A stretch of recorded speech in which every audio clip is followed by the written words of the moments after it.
நான் ஒரு பள்ளிக்கூடத்தில் எழுத்தராக வேலை செய்த பொழுது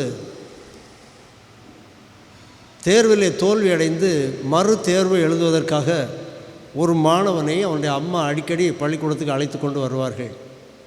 அவனுக்கு என்ன பிரச்சனை என்றால், அவனுடைய கைகள் எழுத முடியாமல் நடுங்கும்.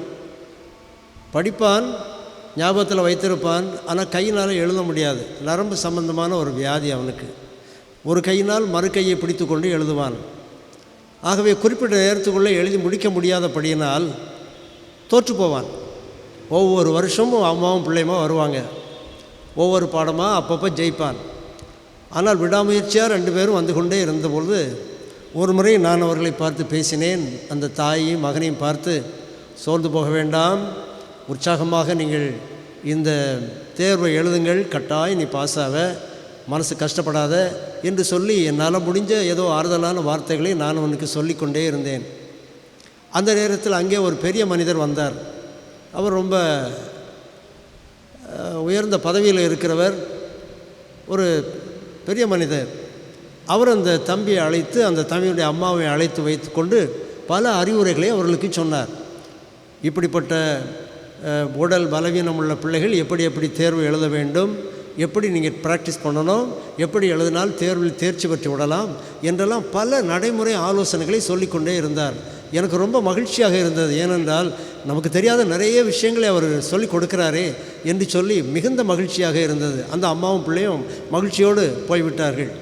அவர்கள் போன பிறகு நான் இந்த பெரியவரிடத்தில் வந்து, ஐயா ரொம்ப நன்றி, நீங்கள் சொல்லிக் கொடுத்த அறிவுரைகள்லாம் எனக்கு முன்ன பின்ன தெரியாது, ஆனால் நீங்கள் தெளிவாக விளக்கி சொல்லி கொடுத்ததினால் அந்த அம்மாவும் பிள்ளையும் மகிழ்ச்சியோடு போகிறார்கள் என்று அவருக்கு ஒரு நன்றி சொன்ன போது அவருடைய கண்களில் கண்ணீர் துளிர்த்ததை நான் பார்த்தேன்.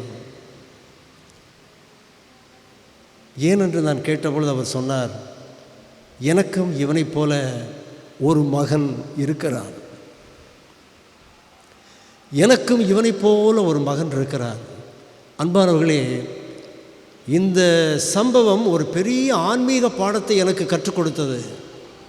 நம்முடைய பாடுகள் எவ்வளவு பெரிது, நம்முடைய பிரச்சனைகள் எவ்வளவு பெரிது, நம்முடைய சங்கடங்கள் எவ்வளவு பெரிது என்று நாம் கர்த்தருடைய சமூகத்தில் வரும்போது பிதாவாகி தேவன் என்ன சொல்லுவார் தெரியுமா?